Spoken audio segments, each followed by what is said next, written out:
அன்பு வணக்கம். நீங்கள் பார்த்தும் கேட்டுக்கொண்டும் இருக்கும் இந்த நிகழ்வு TSSL வழங்குகின்ற விசேட பட்டிமன்றம்.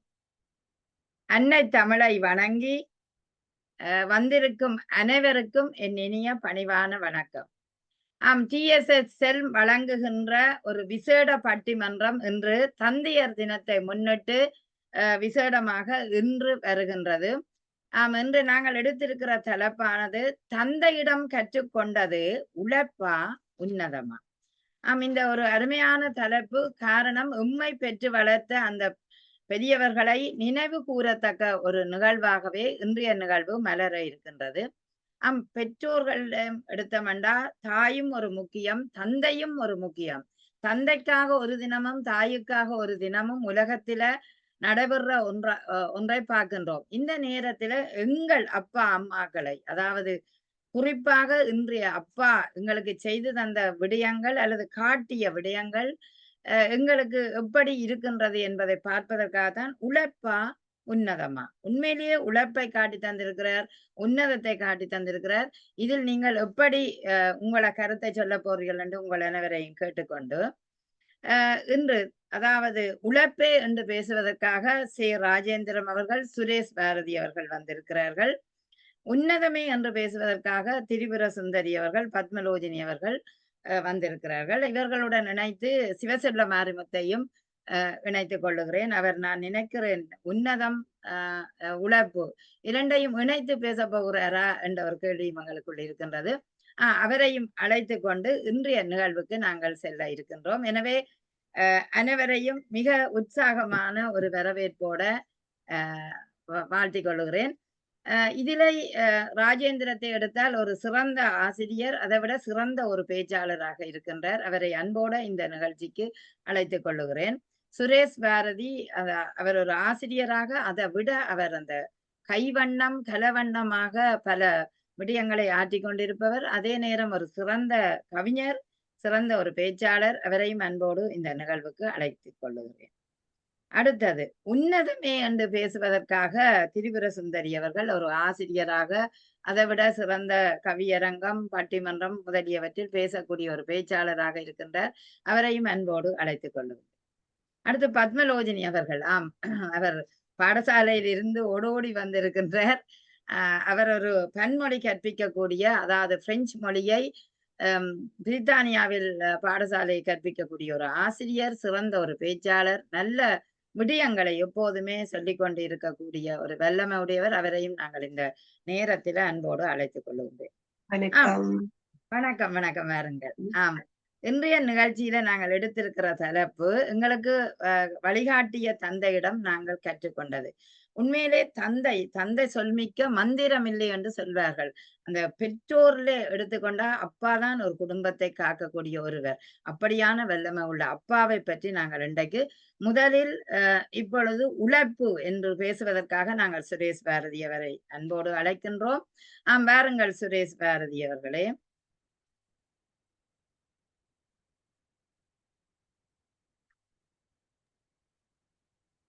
ஐயா ராஜேந்திரன் இல்லையா?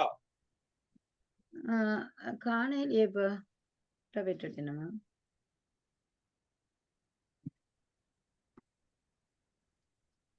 இப்ப இருந்தவங்கள் எல்லாம் ராஜேந்திரன் இருக்காரா? இதுல எனக்கு தெரியல. நிக்கிறாரோ ராஜேந்திரம்? இல்லையே. என்ன நடந்தது அவைக்கு? இன்டர்நெட் இணைப்பா?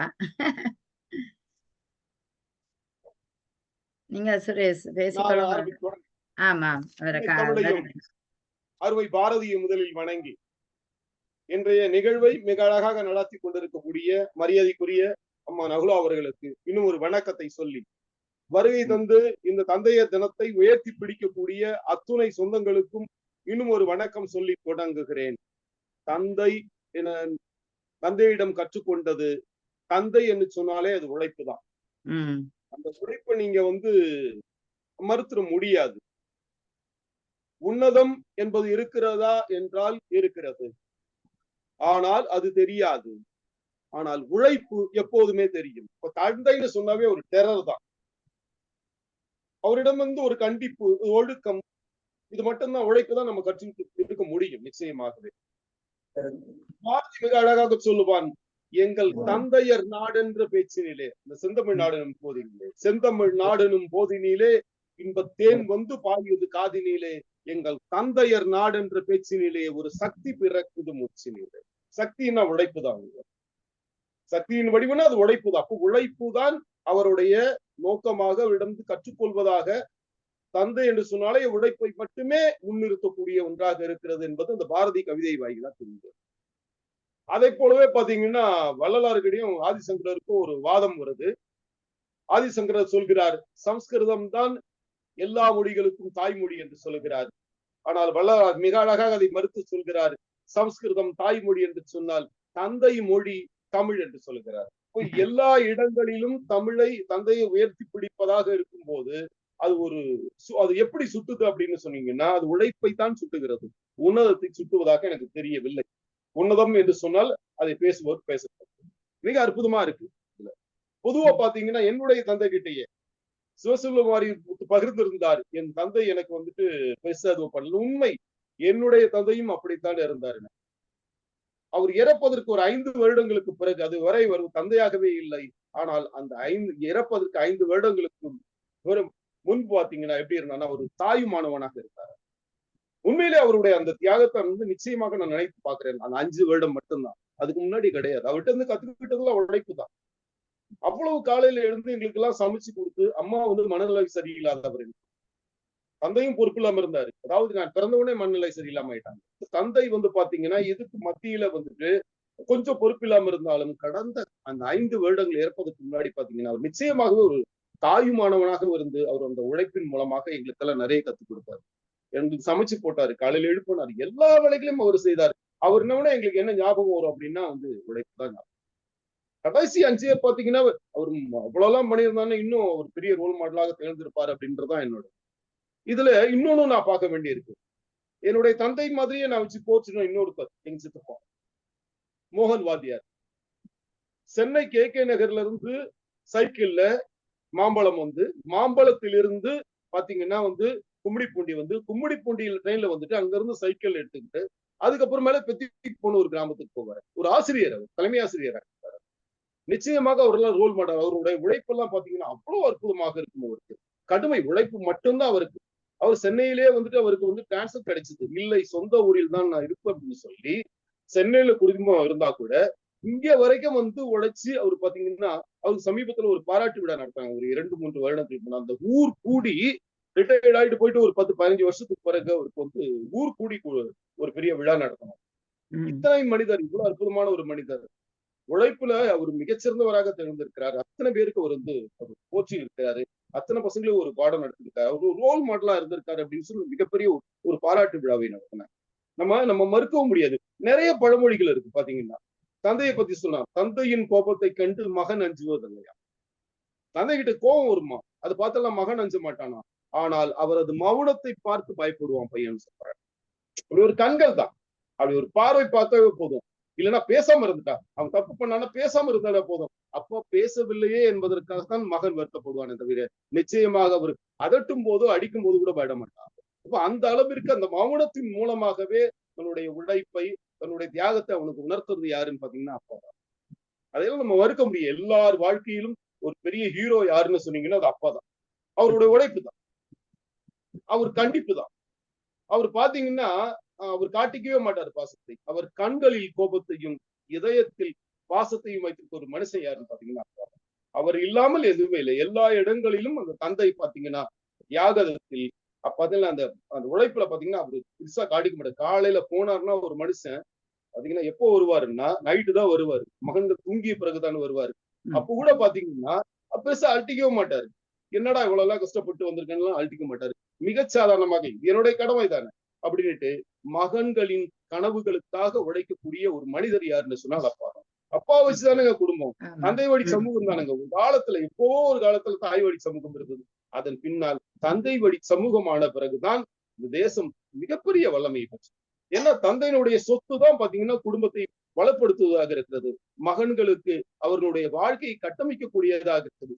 எல்லாவற்றுக்கும் காரணம் என்று சொன்னால் தந்தையின் உழைப்பால் சம்பாதிக்கக்கூடிய அந்த கௌரவம் மட்டுமல்ல, அவருடைய அந்த உழைப்பினால் வரக்கூடிய அந்த வருமானம் தான் மிகப்பெரிய ஆணி வேராக ஒரு குடும்பத்தை தாங்கி பிடிப்பது தந்தையோட உழைப்பு தான். அதை நம்ம நிறைய பேசிக்கிட்டே போகலாம். அதாவது ஒரு பையன் கூட நினைப்பேன் தன்னை, அது ஒரு அழகான ஒரு கவிதை ஒண்ணு இருக்கு. இது நாள் வரை நான் என் தந்தையின் தோல் மீது அமர்ந்து சாமியை பார்த்ததாக எண்ணி. இந்த கிராமங்கள் எல்லாம் பாத்தீங்கன்னா தோல் மேல எப்படி போட்டுப்பாங்க குழந்தைய, தூக்கிட்டு தான் போவாங்க. திருவிழா சமயங்கள் எல்லாம் பாத்தீங்கன்னா குழந்தைக்கு தெரியணுன்றதுக்காகவே தோல் மேல் இப்படி காலில் போட்டுப்பாங்க குழந்தைய. பார்ப்பாங்க. அதை வச்சு ஒரு பையன் சொல்றான், என் தந்தையின் தோல் மீது அமர்ந்துதான் நான் கடவுளை பார்த்ததாக நம்பி இருந்தேன் இது நாள் வரை. அதன் பின் தான் தெரிந்தது நான் அமர்ந்திருந்ததே சாமியின் மீதுதான், கடவுளின் மீதுதான் அவன் சொல்றான். அந்த அளவிற்கு அவருடைய நேயம் மிகச்சிறந்த, அவங்களுக்கு பெரிய ரோல் மாடலா அவர் இருக்காரு. உழைப்பு தாண்டா டேய், ஞாபகம் வச்சுங்க, சிவப்பு கம்பளம் விரிச்சிருக்க மாட்டான். நான் அவமானப்பட்டதை விட நீங்கள் படக்கூடாது. நீங்கள் எங்கவா இருக்கணும், நீங்க கொடுக்கிற இடத்துல இருக்கணும், வாங்குற இடத்துல இருக்க கூடாது.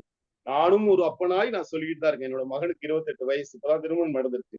என் பசங்களுக்கு என்ன பிடிக்காது கண்டிப்பு. இந்த உழைப்ப சொல்லிக்கிட்டே இருப்பாரு, கவனமா இருங்கடா, தோத்துடக்கூடாது நீங்க அப்படின்றத நம்ம எடுத்து சொல்வது என் அப்பாவிடம் பெற்றதை நான் என்ன பண்றேன்னா என்னுடைய மகன்களுக்கு தந்து. அதுதானே ஒரு பெரிய சீதனமே, அதுதானே பெரிய சீரே. அதுதானே அவர்களுக்கு சேர்த்து வைப்பது என்னவென்று சொன்னால் உழைப்பின் மூலமாக கிடைக்கக்கூடிய மரியாதை, அதன் மூலமாக வரக்கூடியது எல்லாவற்றையும் போற்றக்கூடியதாக இருக்கக்கூடியது உழைப்பு மட்டும்தான் மகன்களுக்கு விதைச்சுக்கிட்டே இருக்கிறது. அப்பா ஒவ்வொரு நடவடிக்கைகளையும் அதை விதைச்சுக்கிட்டே இருப்பாரு, அந்த கண்டிப்புல, அந்த இதழையும் எல்லாவற்றையும். அப்படிப்பட்ட ஒரு உன்னதத்தை நமக்கு அவர் ஊட்டுவதாக இருந்தால் கூட அதை உழைப்பின் மூலமாக தான் ஊட்டுகிறார். அவர் உழைப்பு தான் அவனுக்கு முன்னாடி அப்படின்னு சொல்லக்கூடிய அந்த உழைப்பின் சிகரமாக எப்போதும் தந்தை திகழ்ந்து கொண்டிருக்கிறார்.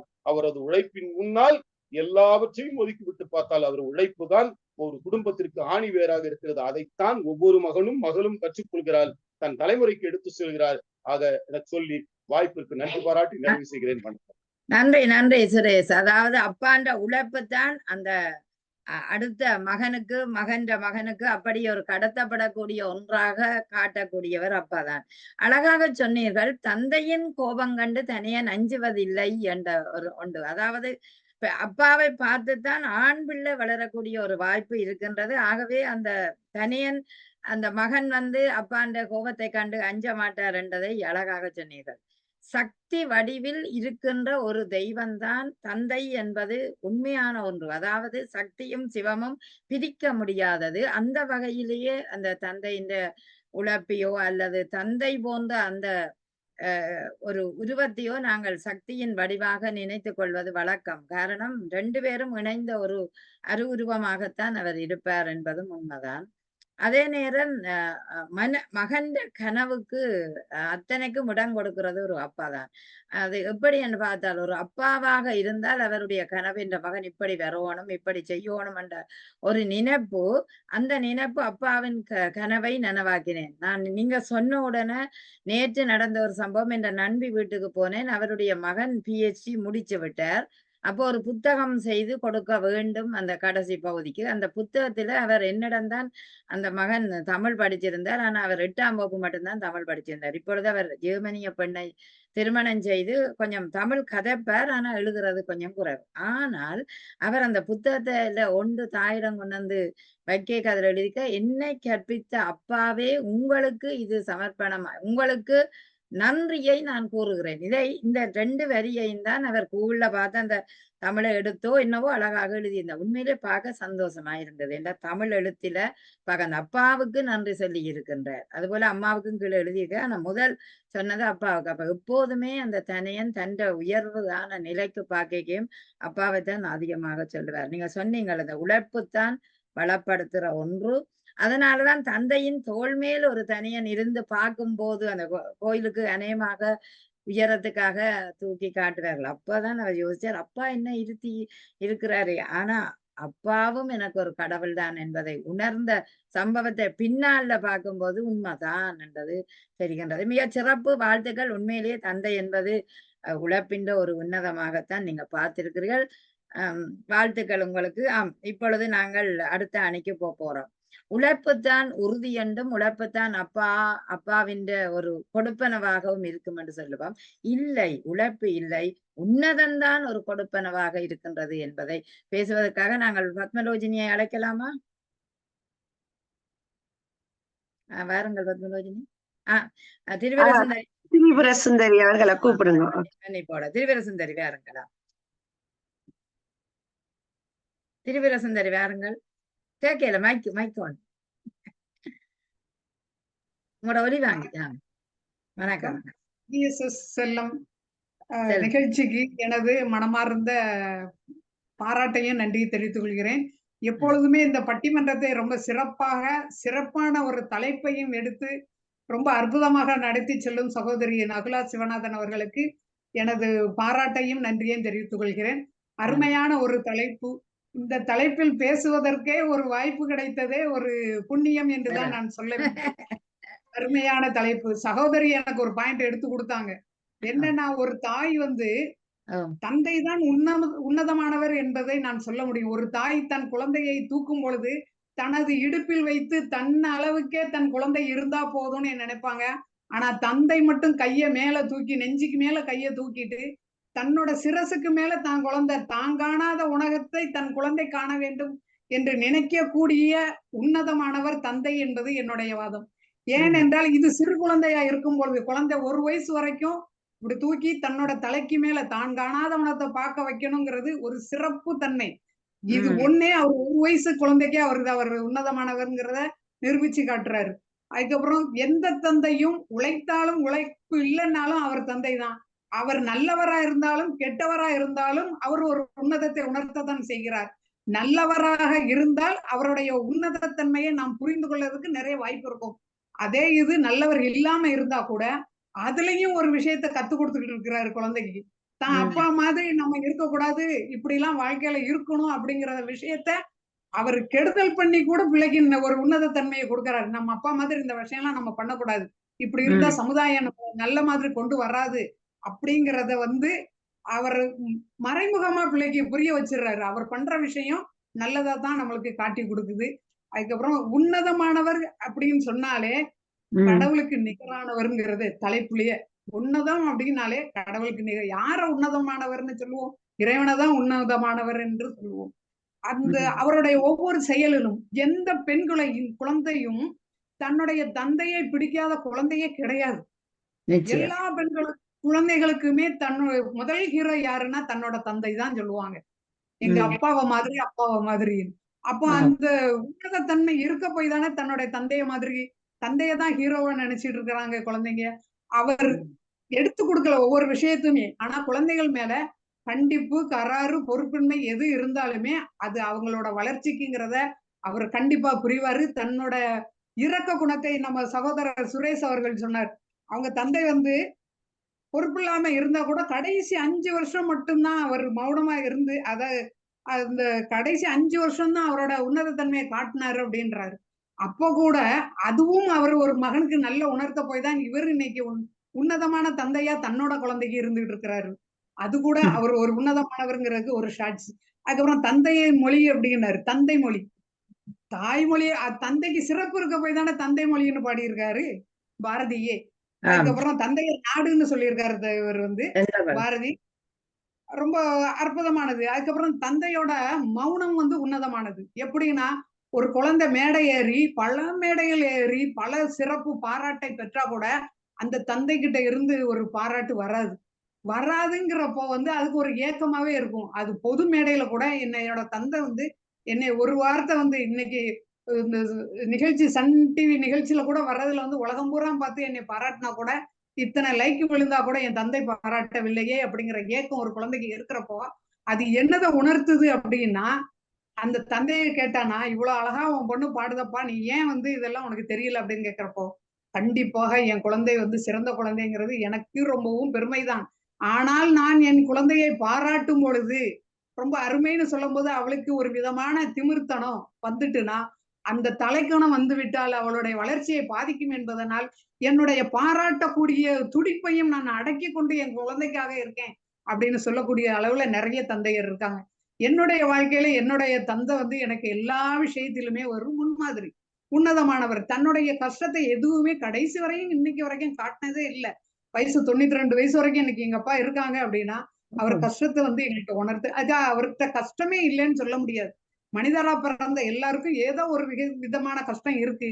ஆனா தாயா இருந்தா கண்டிப்பா புலம்பி தன்னுடைய கஷ்டத்தை சொல்லுவாங்க. தந்தை சொல்லாமல் இருந்து அவர் உன்னதமானவர் என்பதை நிரூபித்து வாழ்ந்து காட்டிக் கொண்டு இருக்கிறார். அப்படிப்பட்ட ஒரு சிறப்பான உறவு தான் இன்னைக்கு தந்தை. இது இப்பொழுது இந்த ஒரு தந்தையை பற்றி சிறப்பான பாடலை பாடாத வாய்களும் இல்லை, முணுமுணுக்காத இதயமும் இல்லை. ஆனந்தையாளை மீட்டுகிறாய், எட்டி நெஞ்சில் வண்ணம் தீட்டுகிறாய், அன்பனும் மழையை. அந்த பாடலை யாராவது பாடாம இருக்க முடியுமா? அந்த பாடலை பாடுறத கேக்குறப்ப கண்ணீர் வர ஆரம்பிச்சிடும், நெஞ்ச தொடுற மாதிரி. அப்போ அது ஒரு தந்தையோட அவர் ஒரு கவிஞர் முத்துக்குமாருங்கிறவர் எழுதியிருக்கிறாரு, நான் முத்துக்குமார். தன்னுடைய உணர்ச்சியை முழுசா அதுல காட்டியிருக்காரு. அப்ப எப்படிப்பட்ட கொஞ்ச காலம் வாழ்ந்தாலும் எல்லா குழந்தைக்கும் அவர் தகப்பனா இருந்து பாடக்கூடிய ஒரு உன்னதத்தன்மையை அடைஞ்சிருக்கிறாரு. அதனால என்னோட வாதம், தந்தையோட உன்னதத்தன்மை அதிகம், அதை காட்டும் விதம் தான் வேற மாதிரி இருக்கும். தாயளவுக்கு தந்தை காட்ட மாட்டாங்க. தன்னை விட சிறந்தவனாகவும் உயர்ந்தவனாகவும் வர வேண்டும் என்பதற்காக நல்ல விதமாகவும் கெட்ட விதமாகவும் தன்னை நடத்தி கொண்டு குழந்தை வளர்ச்சி ஒன்றையே அவரது நோக்கமாக இருந்து வாழக்கூடிய கடவுளுக்கு நிகரானவர் தான் அந்த தந்தை என்பது என்னுடைய வாதத்தை முன்னிறுத்தி விடைபெறுகிறேன். நன்றி, வணக்கம். மிக சிறப்பு. அதாவது அந்த ஒரு உயர்ந்த சிந்தனையை உடையவர் தான் அப்பா. அந்த வகையில கடவுளுக்கு சமனானவர் என்று அழகாக சொன்னீர்கள். நிச்சயம் உண்மையான ஒன்றுதான். ஏனென்றால் ஒரு குழந்தை பிறந்தவுடன் நிமிர்ந்து பார்க்கும்போது முதல் தெய்வம் அம்மா அப்பா தான். அந்த வகையிலேயே அப்பா ஒரு முதல் தெய்வமாகத்தான் இருக்கின்றார். ஆகவே அந்த உயர்ந்தவராக கடவுளாக போற்றப்பட வேண்டிய ஒன்று. அதே நேரம் நீங்க இன்னொரு விடயம் சொன்னீங்க, கடினத்தை ஒருபோதும் காட்டுவதில்லை என்று. உண்மைதான். அதாவது அவர்கள் மௌனத்தால தான் எங்களுக்கு எல்லாம் செய்வார்கள். அந்த கடினமான பகுதிகளை காட்டுவது மிக மிக குறைவு. ஏனென்றால் அவர் அழமாட்டார். ஆனா அம்மா சில நேரம் காட்டி இருப்பாவையோடைய அப்பா காட்ட மாட்டார் என்பது உண்மையான ஒன்றுதான். ஏன்னா அவர் மௌனத்தாலேயே நிறைய விடயத்தை சாதிக்கக்கூடிய ஒரு வல்லமை அப்பாவிடம்தான் இருக்கின்றது. அந்த சுரேஷ் சொன்ன மாதிரி செந்தமிழ் நாடென்னும் போதினிலே இன்ப தேன் பாயுது காதினிலே, தந்தையர் நாடென்று சொல்லும் போதே ஒரு சக்தி பிறக்குது. அப்ப அந்த தந்தை என்று சொல்லும் போதே ஒரு சக்தி பிறக்கக்கூடிய ஒரு வாய்ப்பு எங்களுக்கு இருக்குமெண்டா, அந்த தந்தைன்ற ஒரு விந்தணுதான் முட்டையோட இணைஞ்சு ஒரு குழந்தைய உருவாக்குதுண்டா, அது ஒரு வீரியம் நிறைந்ததாகத்தான் அந்த அப்பான்ற உன்னதம் இருக்கிறது என்பதை அழகாக சொன்னீர்கள்.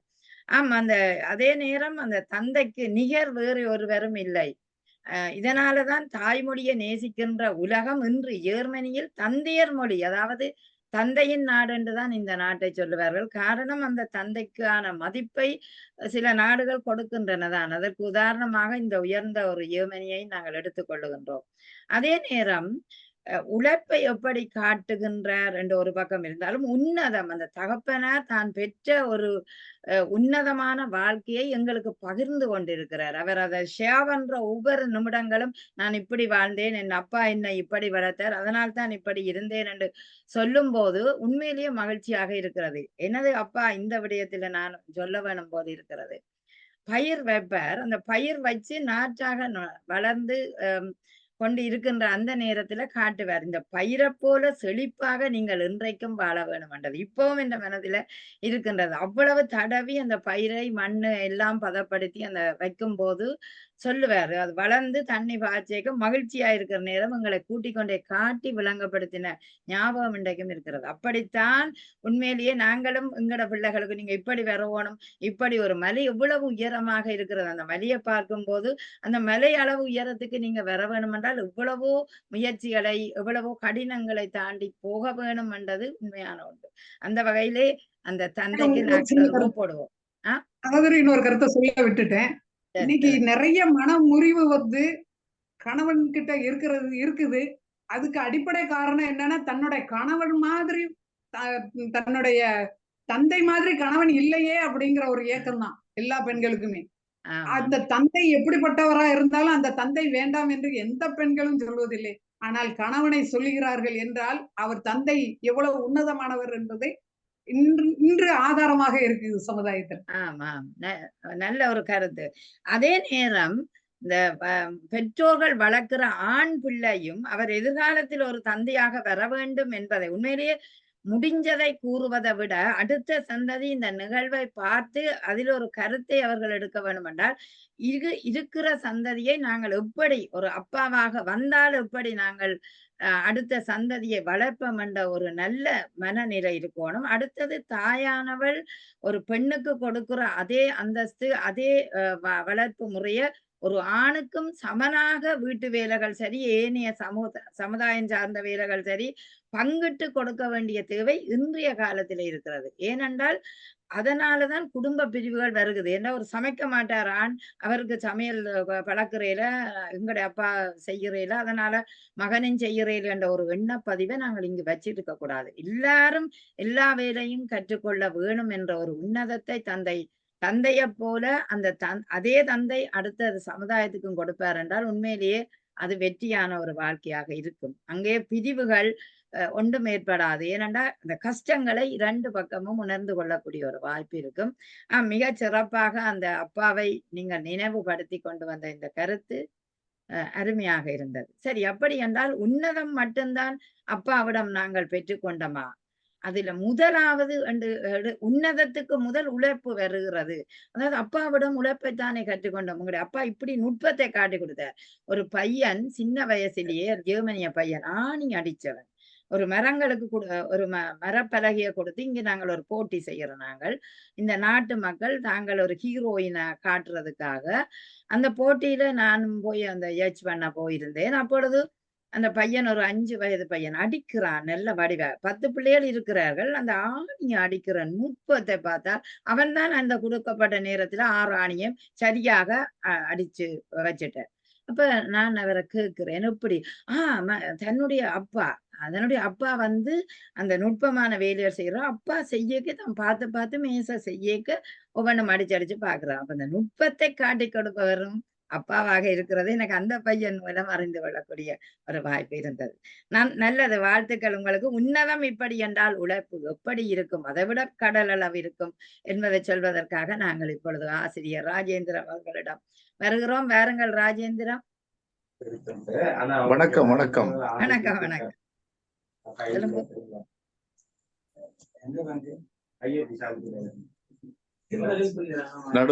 நடுவர் அவர்களுக்கும் மதிப்புக்குரிய நடுவர் அவர்கள், மிகச்சிறந்த நடுவர் அவர்கள், பாசத்துக்குரியவராக நீங்கள் பயணிப்பது மகிழ்ச்சியாக இருக்கிறது.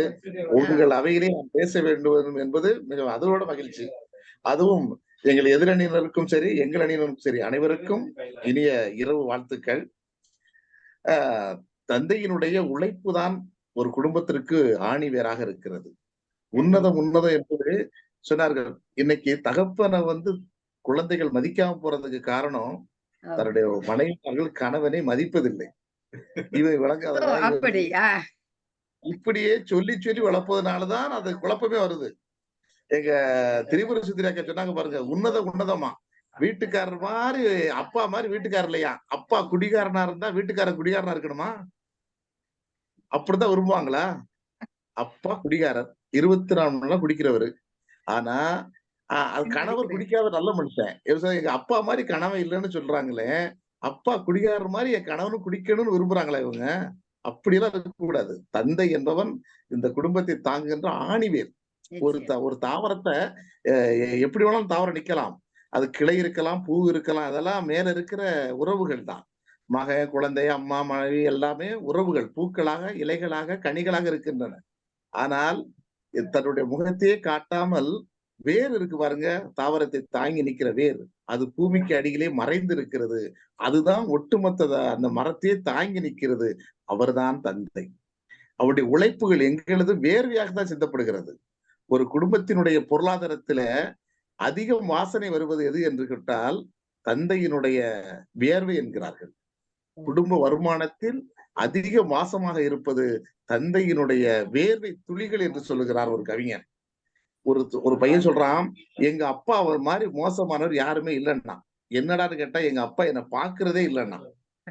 4 மணிக்கு 5 மணிக்கு எஞ்சி போயிருவாராம், 10 மணி தான் வருவாரு, தூங்கிடுவானா. எங்க அப்பா பாசமே இல்லாதவர் அப்படின்னு இருக்காங்க. உடனே அவர் என்ன செய்யறாங்க, ஒரு நாள் என்னடா உங்க அப்பா பாசம் இல்லாதவரா, ஒரு நாள் உங்க அப்பா எப்படி இருக்காருன்னு பாப்போமான்னு சொல்லி என்ன வேலை பாக்குறாருன்னு சொன்னா, அவர் ஏதோ ஒரு கடையில டீ ஆத்துறாருன்னு சொன்னாங்க. அவர் என்ன வேலை பார்க்காரு தெரியல மாறான். அவனை அழைத்து சென்று அந்த அப்பாவினுடைய உழைப்பை காட்டுகிறார்கள். 4 மணிக்கு நிக்கிற ஒரு தந்தை 10 மணி வரை உட்கார சேரல, நின்று கொண்டே டீ ஆத்தி கொடுக்கிறார். அவருடைய கையிலையும் ஒரு பனியன் மட்டும்தான் அணிந்திருக்கிறான். அந்த உழைப்புல பையனை படிக்க வச்சிருக்கிறான். நைட்டு 10 மணிக்கு வந்து தந்தை பையன் தூங்குனதுக்கு அப்புறம் அவனை தட்டி கொடுத்து, ராஜா சாப்பிட்டானா உள்ள வரும் பொழுதே கேட்டுக்கொண்டே வருவாராம்.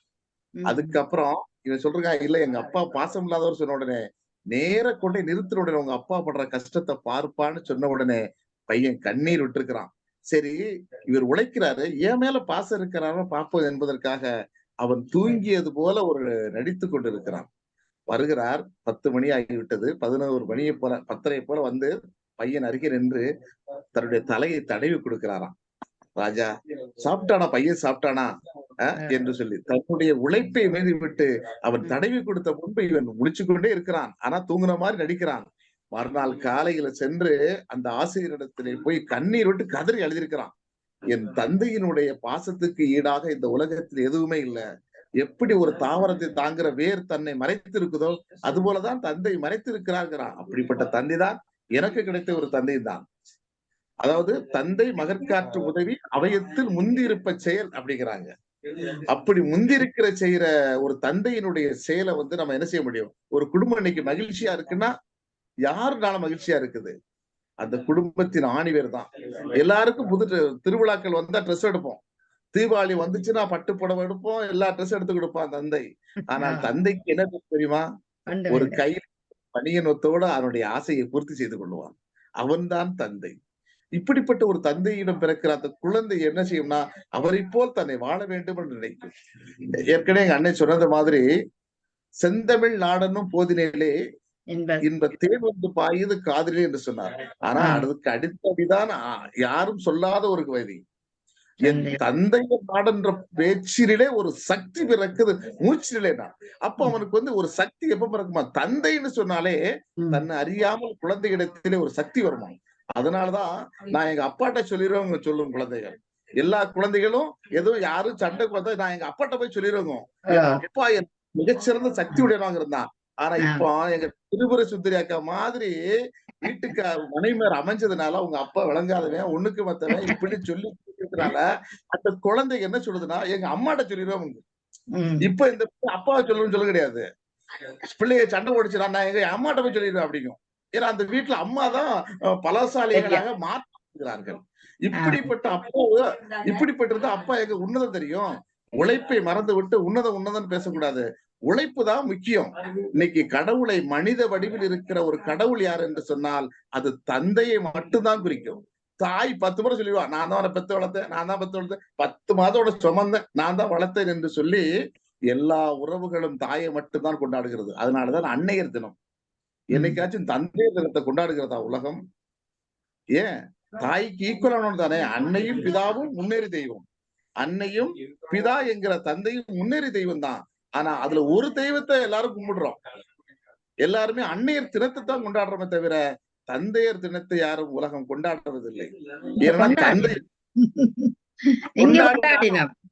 கொண்டாடப்படுவதில்லை, எல்லா இடத்திலும் கொண்டாடப்படுவதில்லை. இப்பொழுது ஒரு பேசுறதுக்காக கொண்டாடுறோமே தவிர உண்மையான அர்த்தமாக கொண்டாடப்படுவதே இல்லைங்கிறதுதான். அதாவது இன்னைக்கு வந்து கடவுளை குழந்தைகள் பார்க்கிறதா இல்லையான்னு தெரியல. தந்தை தான் மனித வடிவில் இருக்கிற ஒரு கடவுள் என்பதை குழந்தைகளுக்கு சொல்லி கொடுத்துக்கிட்டு இருக்கிறோம். அதுதான் ஒரு தந்தையுடைய உழைப்புங்க. காலையில ஆரம்பிக்கிற தன் உழைப்பை இரவு வரை உழைச்சுக்கிட்டு வரான். இன்னைக்கு அப்பா வந்துருவாரு, எந்த குழந்தைக்கு எது தேவையோ தன் தாயிடம் கேட்கும்.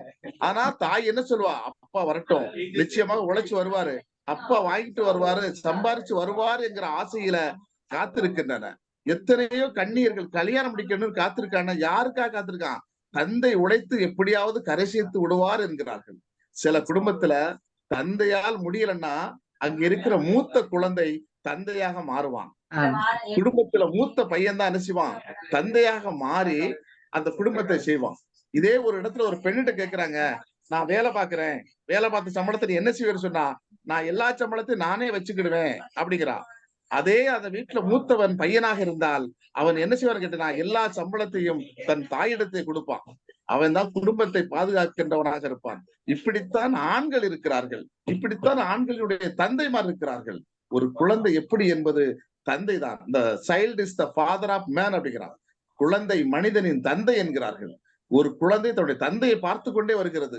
தந்தையினுடைய உழைப்பை எப்பொழுது பார்க்குதோ அந்த குழந்தை நிச்சயமாக தவறு செய்யாது, நேரிய வழியில் செல்லும். அதுதான் குழந்தைக்கு உன்னதம் என்பது. என்ன? உழைப்பு தான் உன்னதம். உழைப்பின் வாரா உறுதிகள் உணர்வோங்கிறான். உழைப்பை காட்டிலும் இந்த உலகத்துல எந்த உறுதியுமே கிடையாது. உழைக்காம இருக்கிற யாராச்சும் மதிப்பமா? தந்தை உழைக்காம இருந்தா அந்த குடும்பம் எதுக்காகும்? உன்னதான், நல்ல குடும்பம் தான், நல்ல தந்தை தான், அன்பா இருக்கார், பாசமா இருக்கார், வீட்டோட படுத்து கிடக்காரு. அது என்ன செய்ய முடியும்? உழைப்பு முக்கியம். தன்னுடைய குழந்தைகள் எதிர்காலத்துக்காக ஓடி ஓடி உழைக்கிறான். கல் உடைக்கும் தந்தையாக இருந்தால் அவன் கனவு காண்கிறான், தன்னுடைய குழந்தை கலெக்டர் ஆக்க வேண்டும் என்று. அதற்காக அவன் உழைத்துக் கொண்டே இருக்கிறான். உழைக்காம எவனும் கனவு காணக்கூடாது. இந்த உலகத்துல எதுவும் கிடைக்க வேண்டும் என்றால் அவன் உழைக்க வேண்டும். ஏன்னா படுத்து கிடந்தால் பாய் கூட தனக்கு பகையாத்தான் மாறுமே தவிர பாசமாக மாறாது. ஓடி ஓடி உழைத்தால் இந்த உலகம் உன் கைக்குள் வரும். இந்த உலகத்துல இன்னைக்கு குழந்தைகள் இருக்கிறார்கள்னா இந்த குழந்தையை இந்த பூமிக்கு தந்தவர்கள் இருவர் தான். அது தாயும் தந்தையும் இருவரும் தான் தந்தார்கள். அந்த இருவரும் தந்த உலகத்தை தான் இன்னைக்கு ஆசிரியர்கள் என்ன செய்யறான்? அந்த பூமியவே அந்த குழந்தை கையில கொடுத்து விளையாட சொல்றோம். அப்போ இந்த புனிதமான ஒரு பணியை ஒரு தாயும் தந்தையும் சேர்ந்து செய்தார்கள். தந்தையினுடைய உழைப்பில் தானே ஒரு சந்ததியினை உருவாகிறார்கள். இந்த உலகத்துல உயிர்கள் உருவாக வேண்டும் என்றாலும் அந்த உயிர்கள் வாழ வேண்டும் என்றாலும் அதுக்கு பாதுகாப்பு கவசமாக இருப்பவன் தந்தை தான். ரோஜாவுக்கு முள் எப்படி பாதுகாப்பு கவசமாக இருக்கிறதோ அது போலதான் ஒரு குடும்பத்துக்கு தந்தையானவன் பாதுகாப்பு கவசமாக இருக்கிறான். அவனுடைய உழைப்பில் தான் அந்த குடும்பம் நிற்கிறது. என்னைக்கு அவன் உழைப்பை சரிகிறானோ அன்று அந்த குடும்பம் நிலை குலைந்து போய் விடுகிறது.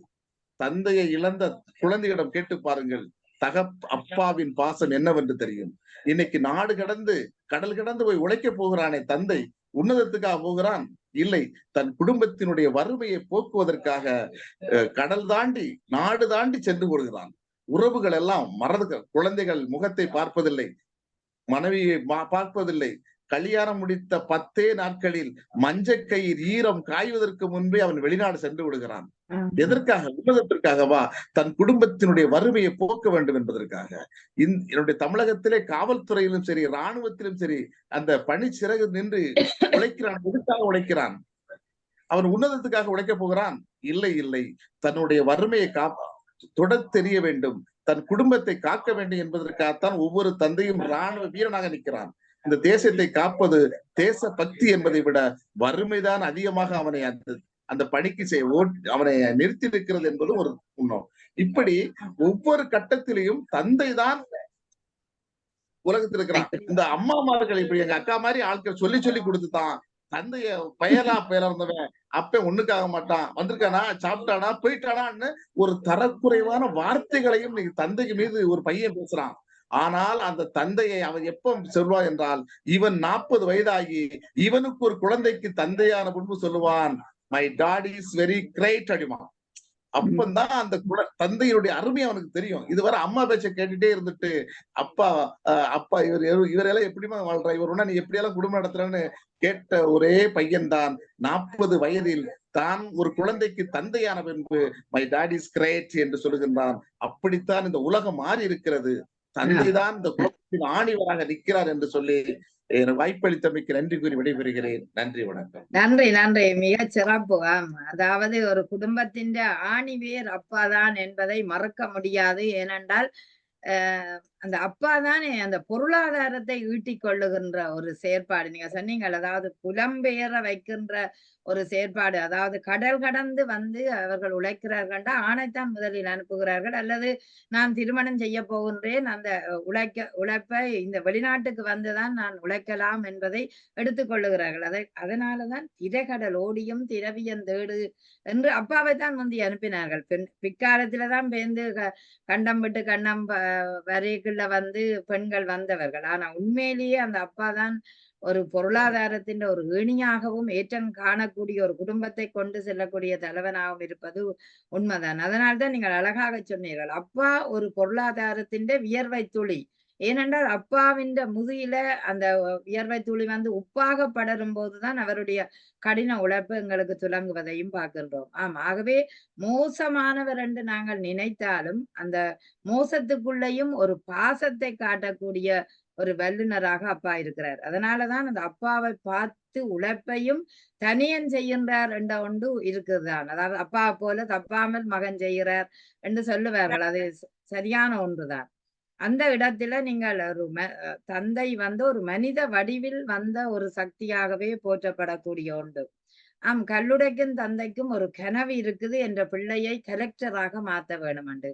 அது இந்தியாவில இல்ல, எல்லா இடங்களும் இருக்குதுதான். அந்த ஒரு தன் மகனை அவன் கனவை நான் பூர்த்தி செய்ய வேணும், அவன் எப்படி வர வேணும் என்பதற்காக நான் இவ்வளவுதான் காசு கொடுத்து பொருளை வாங்கி கொடுத்தாலும் கொடுக்கலாம் என்ற அளவுக்கு இருக்கேக்க அந்த கல்லுடைக்கிற தந்தை அதை பார்க்கும்போது எனக்கும் கவலையாக இருக்கிறது. என்ற பிள்ளை கலெக்டராக நான் ஆக்கிவிட்டேன். காரணம், அந்த கஷ்டம் மத்தியில கூட அந்த உண்ணாமல் உறங்காமல் இருந்து உழைத்த பணத்தை. ஆகவே அப்படி பார்க்கும்போது தந்தை என்பவர் ஒரு உழைப்பின் அச்சாணியாகவும் உறுதியின் வேறாகவும் இருப்பதை மிகச் சிறப்பாக ராஜேந்திரன் அவர்கள் அழகாக பேசினார்கள். நானும் எப்போதும் சொல்லுவேன், மண்ணுக்குள்ள இருக்கிற வேர் மௌனமாகத்தான் இருக்கும். அது இந்த துன்பத்தை வெளியில் யாரும் கண்டுவிட முடியாது, சொல்லவும் முடியாமல் அதற்குள் தவித்துக் கொண்டிருக்கும். அப்படியானவர் தான் அப்பா. ஏனென்றால் அவர் அழமாட்டார், ஆனால் எல்லாவற்றையும் மௌனத்தால காட்டி நிற்பார் என்பது உண்மையான ஒன்று. மிகச் சிறப்பு. அதாவது இந்த தலைப்பு வந்து எங்களையும் ஒரு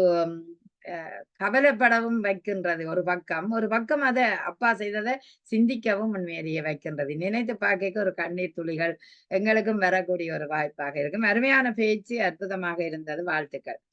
அடுத்து நாங்கள் உழைப்புத்தான் அழகா, அதாவது உழைப்புத்தானோ அப்பா இல்லை, உன்னதத்தின் ஒரு வடிவமும் அப்பா என்று பேசுவதற்காக நாங்கள் பத்மலோஜினி அவர்களை அன்போடு அழைக்கின்றோம். பாருங்கள் பத்மலோஜினி.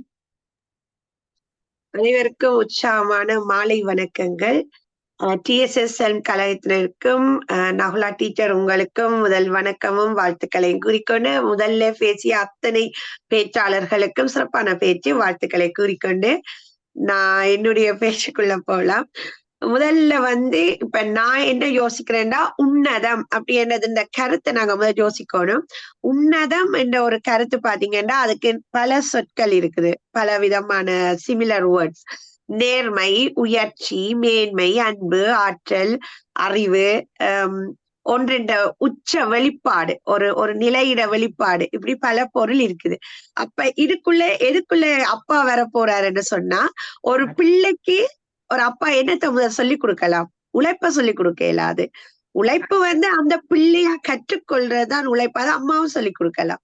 ஆனா ஒரு பிள்ளை வந்து உன்னதம் சொல்லுவாங்க. முதல் டிசிப்ளின் அண்ட் டீசன்ட், அதுக்கு பிறகு செல்ஃப் ரெஸ்பெக்ட், அதுகளுக்கு பிறகுதான் நாங்க எங்களுடைய மற்ற விடயங்களுக்குள்ள போலாம். அப்ப முதல்ல ஒரு அப்பா சொல்லி தர்ற ஒரு விஷயம் என்ன, ஒரு உன்னதம். உன்னதர்கள் என்றுதான் தந்தைக்கு சொல்லுவார்கள். ஒரு தந்தையே ஒரு உன்னதமானவன், அவர் எப்படி ஒரு உன்னதமான வாழ்க்கையை வாழ்ந்துட்டு போயிருக்க. ஒரு தந்தையோட இழப்புக்கு ஒரு தந்தை இழந்தால் ஒரு இழப்பு வீட்டுல சொல்லுவாங்க ஒரு உன்னதமானவன், அவனோட உழைப்பாளி, ஆனா உன்னதமானவன், நேர்மையானவன், அன்பானவன். அதைத்தான் ஒரு பிள்ளைக்கு சொல்லி கொடுப்பாரு. இப்ப நீங்க அதுல ஒரு பாட்டே இருக்குது, ஆரிரோ ராரிரோ இது தந்தையின் தாலாட்டு, பூமியே புதிதானது இவள் மழலையின் மொழி கேட்டு. அங்க பாத்தீங்கன்னா ஒரு தந்தை தாலாட்டுல முதலாம் சொல்லி கொடுக்கிறாரு. என்ன சொல்லி ஆரிரோ, ஒரு ராகத்தை சொல்லி கொடுக்கிறார், ஒரு இசையை சொல்லி கொடுக்கிறார். தன்னுடைய உன்னதத்தை அங்க காட்டுறார். தன்னுடைய அறிவு என்ற அந்த வெளிச்சத்தை அந்த குழந்தையின் தாலாட்டுல காட்டுறார். அதே மாதிரி இன்னொரு பாட்டு, அது முதல்ல என்னுடைய கட்சியினர் திரிபுர சுந்தரி அவர்கள் பாடிவிட்டார்கள், ஆனந்த ஜாலை மீட்டுகிறாள். ஆனா அதே மாதிரி நான் இன்னொரு பாட்டு கொண்டு வந்தேன், தெய்வங்கள் எல்லாம் தோற்றே போகும் தந்தையின் அன்பின் முன்னே, தாலாட்டு பாடும் தாயின் அன்பும் தந்தை அன்பின் பின்னே, தகப்பனின் கண்ணீரை கண்டோ இல்லை, தந்தை சொல் மிக்க மந்திரம் இல்லை, என் உயிரணுவின் வரமுடு உன்னுயிரல்லவா. சாரி, டியூன் மாறினா கரைச்சு கொள்ளுங்க, தொண்டை தனிமனா இருக்குது. மண்ணில் வந்த நான் உன்னகள் அல்லவா, காயங்கள் கண்ட பின்பே உன்னை கண்டேன் வருது. அதுல வந்து என்ன எனக்கு பிடிச்சேன்டா, மண்ணில் வந்த நான் உன் நகல் அல்லவா. நகல் என்ன, ஒரு போட்டோ காப்பி, ஒரு பிரதி. அப்ப அந்த தந்தை என்றவர் ஒரு உன்னதத்தை சொல்லி, அதுலயே வருது, தந்தை சொல்விக்க மந்திரம் இல்லை. ஒரு தந்தை என்றவர்கிட்ட இருந்து நாங்கள் அறிவை, அதுலயே ஒரு பாட்டு இருக்கு, அன்னையிடம் நீ அன்பை வாங்கலாம், தந்தையிடம் நீ அறிவை வாங்கலாம், இரண்டும் இருந்தால் நீ ஊரை வாங்கலாம், ஊரை வாங்கின. அது கண்ணதாசன் அவர்களுடைய வரி. அப்ப அப்படியெல்லாம் நாங்க பாக்கக்குள்ள ஒரு தந்தைகிட்ட இருந்து ஒரு குழந்தை முதல்ல கற்றுக்கொள்றது உன்னதத்தை. இப்ப என்ன பேர் கொஞ்சத்துக்கு முதல் பேசிக்குள்ள அம்மா தான் சொல்லி கொடுக்குறா, கணவனை இப்படி இந்த விவாகரத்துகள் அதுல பற்றி எல்லாம் வந்துச்சு. இப்ப நான் என்ன கேக்குறேன்டா, ஒரு திருமணம் என்ற ஒன்று வரைக்குள்ள உடனே ஒரு பெண் சொல்லுவாள், என்னுடைய தந்தை போல இருக்க வேண்டும் என்னுடைய கணவனர். அவள் அங்கு குறிப்பிடுறது அந்த பெண் உழைப்பை அல்ல, அவள் குறிப்பிடுறது என்னுடைய தந்தை மாதிரி பழக்க வழக்கங்கள். என்னுடைய தந்தையிட அறிவு இருக்கணும், என் தந்தை மாதிரி நேர்மையா இருக்கணும், ஆற்றலா இருக்கணும். அதுதான் அவர்கள் கேட்கிறார்களே தவிர உழைப்பு யாரும் உழைக்கலாம். இப்ப எப்படி உழைக்கிறோம் தெரியுமா, நாங்களெல்லாம் வீட்டுல இருந்து கொண்டு மற்றவனுக்கு கம்ப்யூட்டர்ல உன்னதமா உழைக்கிறோம், அதாவது அறிவா உழைக்கிறோம். போய் வியர்வையெல்லாம் சிந்த தேவையில்லை. நீங்க தெரியும் வியர்வை சிந்தியவர்களுக்கு என்ன நடந்தது. இப்ப ஒரு நிகழ்ச்சி ஒன்று போகுது, இப்ப நீங்க சொன்ன மாதிரி ஒரு தாவரத்தின் அடிவேர், அதுல என்ன ஊத்த போறீங்க, தண்ணி. ஆனா நீங்க இப்ப என்ன தண்ணி ஊத்தினவே எல்லாரும், அந்த தண்ணி ஊத்தி இப்ப ஒவ்வொரு நாளும் ஒவ்வொரு இழப்புகள் நடந்து கொண்டிருக்குது. அந்த உழைப்பை மறக்க நாங்கள் ஒரு தண்ணியை ஊற்ற போய் இன்னைக்கு என்ன நடக்குது, அத கொஞ்சம் உன்னதமா நேர்மையா நாங்கள் இருப்போமானால் அந்த தண்ணி எங்களுக்கு தேவையில்லை. ஒரு தாவரம் வளர்றதுக்கு கட்டாயம் ஒரு தண்ணீரும் சூரிய ஒளியும் தான் தேவை. ஆனா அதை நாங்க விட போற தண்ணீர் ஆரோக்கியமான தண்ணீரா இருக்க வேண்டும். கொஞ்சத்துக்கு மேல அது வந்தது மரத்தை வச்சு. அப்ப ஒரு அது முக்கியமான விடயம் என்ன, உழைப்பு உழைப்பு என்று சொல்லி போட்டு நாங்கள் உழைப்பை என்ன செய்யறோம், ஊழல்வாதிகள்கிட்ட போய் அநியாயத்துக்கு தண்ணீரை ஊத்தி நாங்கள்லாம் நாசமா போறோம். மற்றபடி யாரும் இல்லை. ஆனா உன்னதமான ஒரு விடயத்தை நாங்கள் கற்றுக்கொண்டோம் என்றால் தாயை விட சிறந்தவன் தந்தை தான். அதுல எந்த மாற்று கருத்தும் இல்லை. ஏனென்றால் ஒரு தந்தை தான் எவ்வளவு கஷ்டப்பட்டாலும் பரவாயில்லை, என்னை விட என் பிள்ளை மேலதிகமாக படிக்க வேண்டும், இந்த உலகத்தை ஆள வேண்டும் என்று நினைக்கிறவர் தந்தை. அதே மாதிரி இன்னும் ஒரு சின்ன விஷயம், வியர்வை சிந்துறது என்று சொல்லி சொன்னீங்க. இப்ப நாங்க வியர்வை சிந்தாமலேயே இன்றைய வாழ்க்கை ஓடுது. இன்றைக்கு யார் போய் கூலி வேலை செய்ய இஷ்டப்படுகிறார்கள் நினைக்கிறீங்க? யாருமே இல்லை. ஏன்னா அந்த கூலி வேலை செய்த அப்பா யோசிக்கிறார், என்ன பிள்ளை கம்ப்யூட்டர் இன்ஜினியர் படிக்கணும், பெரிய பெரிய டாக்டரா இன்ஜினியரா வரணும்னு அந்த அப்பா உழைக்கிறத, அவருடைய நினைக்கிறத, அது அவருடைய உன்னதத்தை தான் காட்டுது, அவருடைய உழைப்பை இல்லை. என்னுடைய பிள்ளை அந்த நேர்மை, அந்த தன் பிள்ளைன்ற ஆற்றலை, அந்த அதாவது முதல்ல நான் சொன்னான், ஒரு உச்ச நிலை, உச்ச வெளிப்பாடு அந்த உன்னதம். ஏனென்றா தான் படுற கஷ்டத்தை தன் பிள்ளை படக்கூடாதுன்றது அவருடைய ஒரே இது. அதனால என்னுடைய வாதம் என்னன்னா, ஒரு தந்தை என்றவர் உழைப்புக்கு அப்பால் அவர் உன்னதமான ஒரு நபராக இருந்தால்தான் அங்க வளர்ற அந்த பிள்ளை, அதாவது அவருடைய குழந்தையா இருக்க அந்த குழந்தை அதை பார்த்து வளரும். அப்ப ஒரு தகப்பன் போய் உழைப்புக்கு போயிட்டு கண்ட கண்ட தண்ணி எல்லாம் குடிச்சு காட்டினாருன்னா அந்த பிள்ளை என்ன செய்யும், அதைத்தான் அந்த பிள்ளையும் செய்யும். அப்ப அந்த தகப்பன் முதல் தான் உழைக்கிறத விட தன்னுடைய உன்னதத்தை காட்ட வேண்டும். என்னபடியால ஒவ்வொரு வீட்டிலையும் ஒரு தந்தை என்றவர் நிச்சயமாக உன்னதமானவராத்தான் இருக்கிறார். என்னுடைய அப்பாவும் உன்னதமானவர், அதை பார்த்துதான் நானும் வளர்ந்தேன். அதே மாதிரி என்னுடைய கணவரும் அதே இதுல இருக்கிறபடியால குடும்பம் ஓடுது. அதனால எப்பவுமே தந்தை என்றவர் உன்னதத்துக்கே உரியவர் என்று கூறி இச்சந்தர்ப்பத்தை தந்த உங்களுக்கு மிக்க மிக்க நன்றி கூறி விடைபெறுகின்றேன். நன்றி, நன்றி, வணக்கம். நன்றி, நன்றி, மிக்க நன்றி, மிக்க நன்றி. இப்பொழுது பத்மலோஜினி அவர்கள் மிக அழகாகவே சொன்னார்கள். உன்னதம் என்றது முதலில் வர வேண்டிய ஒன்றுதான். அதாவது ஒரு தகப்பனானவர் ஒரு நேர்மை, உண்மை, அறிவு, ஆற்றல் அத்தனையும் முதல் காட்டி வளர்க்க வேணும். அப்பொழுதுதான் அதை பார்த்து வளர்ற குழந்தையும் அப்பாவை போல நான் தப்பாமல் வர வேணும் என்றதை நினைத்து கொள்ளக்கூடிய உன்னதம் அப்பாவிடம் இருக்கணும். ஆனால் இன்று மாற்றமாக உலகம் வந்திருக்கின்றது. ஏனென்றால் இப்ப அவர் சொன்ன மாதிரி இன்றைக்கு இந்தியாவில அந்த தண்ணியை குடிச்சு எத்தனையோ பேர் இன்றைக்கு மாண்ட சம்பவத்தை பார்க்கிறோம். ஒரு தகப்பன் தண்ணீர் குடித்தாலும் அதை உணர்ந்து நடக்கிற தனியனும் இருக்கிறார். எங்களுக்குள்ளேயும் ஒரு ஆள் இருக்கிறார். அப்பா மாதிரி வரக்கூடாது, நான் அப்பாவை விட வித்தியாசமாக வர வேணும் என்று நினைக்கிறவர்களும் இருக்கிறார்கள். ரசிகனா வந்திருக்கிறார். ஆமா, ரசிகன். ஆனால் அப்படி இருக்க வேண்டும். ஏனென்றால் சிலர் அப்பா அம்மா சிகரெட் குடிப்பார்கள், ஆனால் மகன் கடைசி வந்தாலும் குடிக்க மாட்டார். அப்பா அப்படி குடிக்கிறத பார்க்க எனக்கே அசிங்கமா இருக்குன்னு குடிக்காமல் இருக்கிறவர்கள் இருக்கிறார்கள். ஆகவே ஒரு காலம் அப்பாவை பார்த்துத்தான் அத்தனையும் தப்பாமல் செய்த காலம். ஆனா அப்பாவை பார்த்து நல்ல விடயத்தை உணர்ந்து கொண்டு செய்கிற காலம்தான் இந்த காலம். ஏன்னா சில நேரம் அப்பாவின் அந்த காலத்துக்கு பொருத்தமா இருக்கும், இந்த காலத்துக்கு அது பொருத்தம் இல்லாததாக இருக்கும். அப்படி பார்க்க உன்னதம் என்பது ஒரு குணத்தை, ஒரு அறிவை, ஒரு ஆற்றலை அங்கு ஏற்படுத்தக்கூடிய ஒன்றென்றபடியால் அந்த அப்பாவின் உன்னதம் ஒரு பெருமைக்குரிய உன்னதமாகத்தான் இருக்கின்றது. நீங்க சொன்ன அந்த பாட்டுல தெய்வங்கள் எல்லாம் தோற்று போகும் தந்தையின் முன்னாடி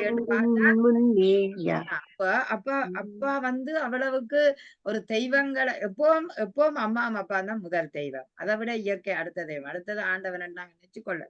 இந்த அப்பா அம்மா முதல் தெய்வம் என்றது ஒரு குழந்தைக்கு உண்மையான ஒன்று. என்ன கண்ணு சொன்னது மாதா பிதா குரு, அதுக்கு பிறகுதான் தெய்வம். இந்த மூன்றும் கட்டாம நாங்கள் அத நினைத்து பார்க்கும் அது சரியான ஒழுங்கா வரும். இல்ல கடவுள் தான் உயிர் ஒன்று தந்தைக்கும் மகனுக்கும் சாப்பாடு கொடுக்காம அம்மா கோயிலுக்கு போறான். அம்மா கோயிலுக்கு அதான் முக்கியம். அப்ப நீங்க அது பிரயோசனமே இல்லை. இப்ப உங்களுக்கு சிந்திக்கக்கூடிய மனப்பான்மை எல்லா குழந்தைகளுக்குமே வந்துட்டுது. ஆகவே சிந்திச்சு செயற்பட வேண்டிய நிலையில பார்க்க அம்மா அன்பு தந்தாலும் அப்பா அறிவு தருகிறார், ஒரு உன்னதமானவர் என்பதை அழகாகவே சொன்னீர்கள். அதாவது நீங்க சொன்னீங்க அந்த நகல் போல ஒரு கொப்பி, ஒரு போட்டோ கொப்பியை நாங்கள் எடுத்தா எப்படி இருக்குமோ அப்படி இருக்கக்கூடிய ஒரு தனியனும் இருக்கிறார்கள். இங்கு ஒரு உழைப்பை பார்த்தோம்டா ஐரோப்பியர் ஒரு செக்கனையும் பெருமையாக நினைத்துக் கொள்வார்கள், அதை வேஸ்ட் ஆக்க மாட்டார். அதாவது இலங்கை இந்தியர்கள் மணித்தியாலத்தை பெருமையாக நினைத்தாலும் ஜெர்மனியர் ஐரோப்பியர் அதிலும் ஜெர்மனியரை நாங்கள் எடுத்துக்கொண்டு அவை ஒவ்வொரு நிமிடமும் செக்கனையும் பெருமையாக கருதி கொள்வார்கள். இத்தனை செக்கனுக்குள்ள இது அடிக்க வேணும் என்றால் அது அடித்தே தீரும். அப்படியா இருக்கிற விளையாட்டுகள் மன்னிக்கணும், விளையாட்டு பாக்கல ஒரு நொடியில தான் கோல் அடிக்கிறது. ஃபுட்பாலா இருந்தாலும் அந்த ஒரு நொடி தான் மாற்றம் அடையுது. நிச்சயம் அந்த செக்கன் கூட உன்னதமான ஒரு நேரம். அது மாதிரிதான் பெற்றோர்கள் அந்த உன்னதத்தை அழகாக சொன்னீர்கள். சிறப்பு வாழ்த்துக்கள், பாராட்டுகள். நன்றி நன்றி. இப்பொழுது சிவசுப்ரமணியம் ஆரம்பித்து பேச போறாரோ கேளுங்கள். ஆனா நாங்கள் ஒரு சுற்றோட முடித்து கொள்ளலாம். நீங்கள் யாராவது சொல்ல விரும்பினால் உங்களோட அணிக்கு வலிச்சைக்கு ஏதாவது ஒன்றை சொல்லலாம். சிவசேலம் ஆரம்பத்து இறுதியில பேச வேணும் என்ற ஆவல்பட்ட கூட்டிக் கொள்ளுவோம். அதாவது வணக்கம், பாருங்க.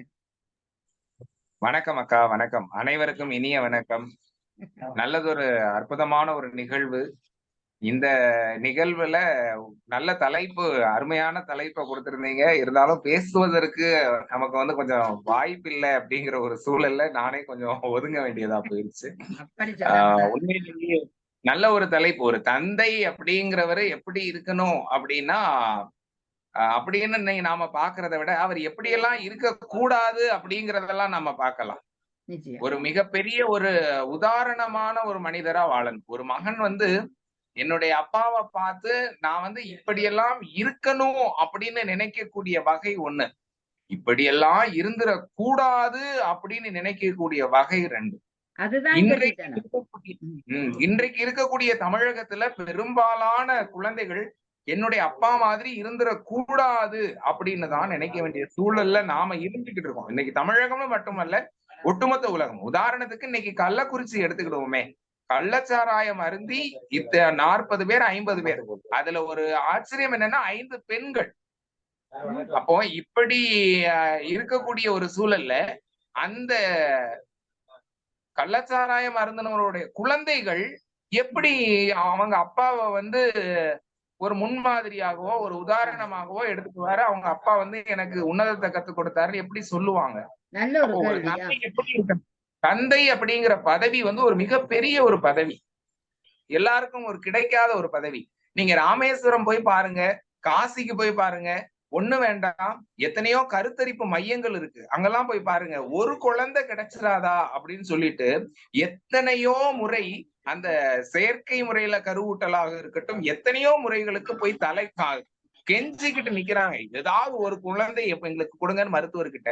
அப்படிப்பட்ட அந்த அப்படி கஷ்டப்பட்டு பெற்ற அந்த தந்தை ஸ்தானத்தை நாம சரியா பயன்படுத்துறோமா அப்படின்னா அது பெரிய கேள்விக்குறி. இன்றைய தலைப்புல உண்மையிலேயே இந்த டிஎஸ்எஸ் ஸ்லம் ஜெர்மனியை கழகத்தை உண்மையிலேயே பாராட்டணும். நடுவர் அவர்களுக்கு என்னுடைய மனமார்ந்த வாழ்த்துக்களும் பாராட்டுகளும். ஏன்னா இந்த மாதிரியான ஒரு விழிப்புணர்வு உள்ள ஒரு தலைப்பை எடுத்து இப்படி ஒரு 4 பேருக்கு தெரிய செய்யணும்னு நினைச்சது ஒரு பெரிய விஷயம். இது எல்லாரும் சிந்திக்காத ஒரு எண்ணம், ஒரு போக்கு. அந்த போக்குக்கு உண்மையிலேயே நடுவர் அவர்களுக்கு என்னுடைய மனமார்ந்த வாழ்த்துக்கள். ஒரு தந்தை நிச்சயமா ஒரு முன்மாதிரியா, வழிகாட்டியா, நாம் பட்டது என் பிள்ளை படக்கூடாது அப்படின்னு நினைக்கக்கூடியவரா இருக்கணும். அதுக்கு அடுத்து என் பிள்ளைய நான் தந்தை மகற்காற்றும் நன்றி அவையத்து முந்தி இருப்ப செயல் அப்படின்னு சொல்லிட்டு வள்ளுவரே சொல்லிட்டு போயிட்டாரு. அப்படிங்கிறப்ப அந்த ஸ்தானத்துக்கு ஏற்ற மாதிரி ஒரு ஆண்மகன் நடந்துட்டா, அது தந்தையில ஒரு ஆண்மகன் நடந்துட்டான் அப்படின்னா நிச்சயமா அடுத்த தலைமுறை அப்படிங்கிறது நல்லா இருக்கும். இன்றைக்கு பாத்தீங்க அப்படின்னா மரியாதைக்குரிய நடுவர் அவர்களையே நான் உதாரணமா சொல்றேன். அவங்க சிறு வயதிலேயே தாயாரை இழந்தவங்க. அந்த தந்தையும் ரொம்ப கஷ்டப்பட்டு அப்படிதான் அவங்கள வளர்த்திருப்பாங்க எப்படின்னாலும். அதே போல என்னையுமே எடுத்துக்கலாம். சிறு வயதிலேயே என்னுடைய தந்தை எனக்கு நினைவு தெரிந்து என்னுடைய தந்தை கையால நான் ஒரு நாள் கூட சாதம் சாப்பிட்டதில்லை. எனக்கு நல்ல நினைவு. எனக்கு இப்ப 32 வயது ஆகுது.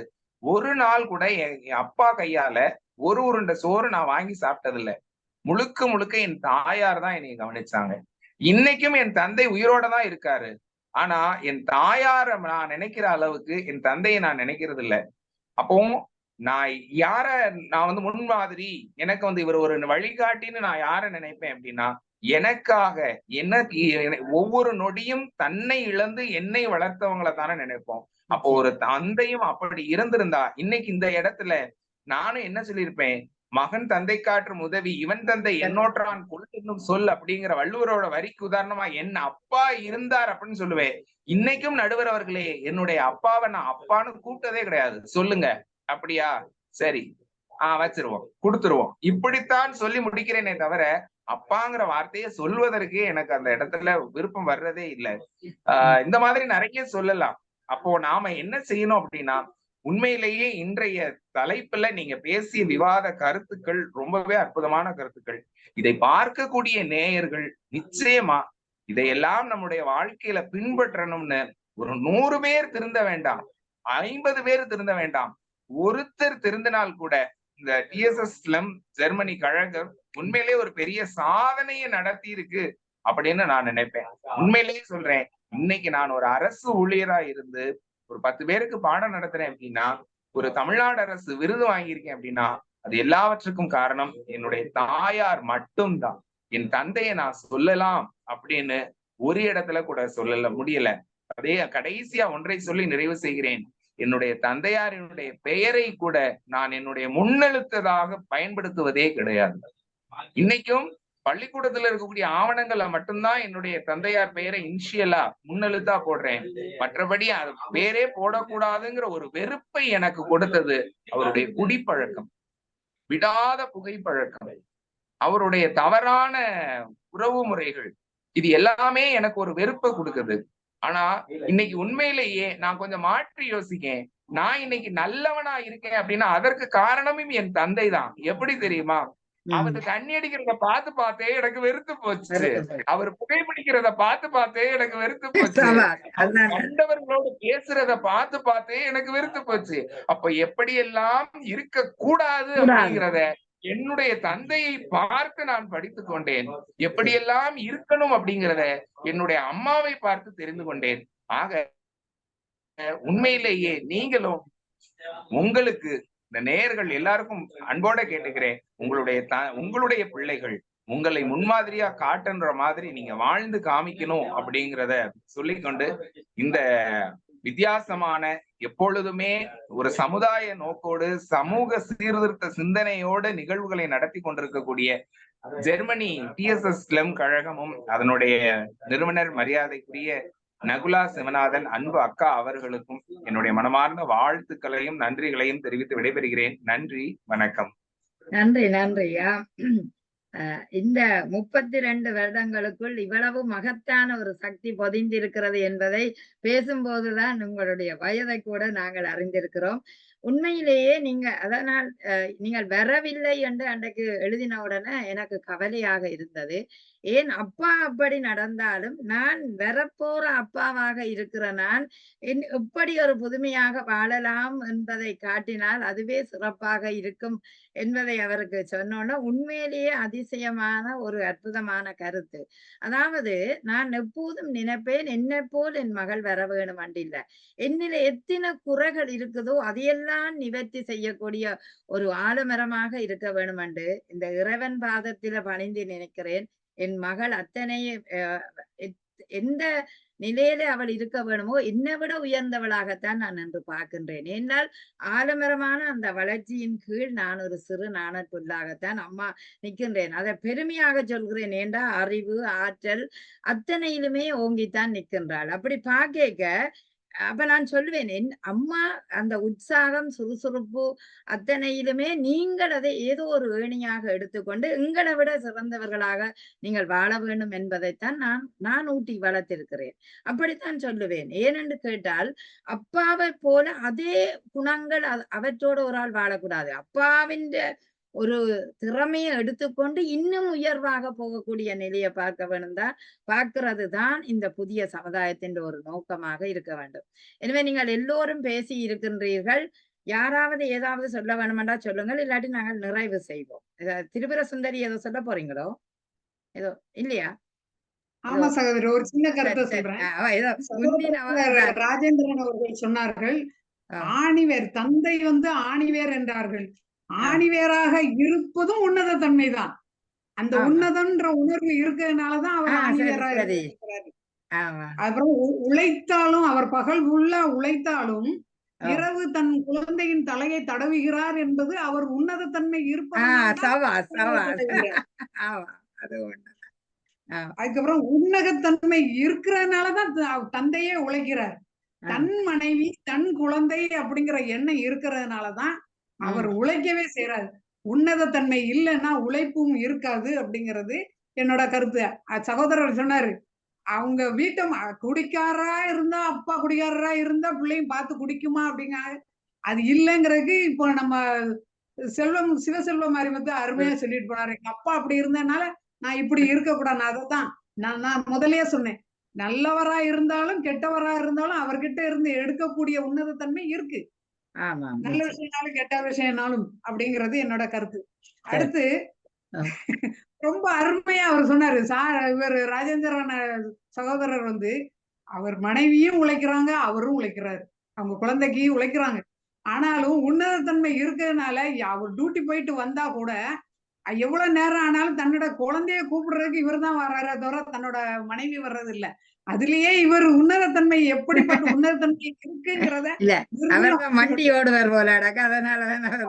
நேர்ல பாக்குறதுனால அவர்கிட்ட எவ்வளவு விதமான ஒரு சிறந்த தகப்பன்கிற உன்னதம் இருக்கிறதுனாலதான் அவருக்கு இந்த மாதிரி செஞ்சுட்டு இருக்கிறாருங்கிறது கருத்தை உங்கள் முன்னாடி வைக்க விரும்புகிறேன். நல்லது நல்லது, அருமை அருமை. ஏனென்றால் உண்மையிலேயே சிறப்பா இதுல இருக்கிற அத்தனை உறவுகளும் நீங்க நல்ல ஒரு உன்னதமான உறவுகள் தான். அதுல நீங்க முன்மாதிரியாக உங்களோட குழந்தைகளுக்கு காட்ட வேணும் என்பதற்கும் இந்த தலைப்பு ஒரு ஊன்றுகோலா இருக்கும் என்றதை நான் நினைக்கிறேன் இந்த நேரத்துல.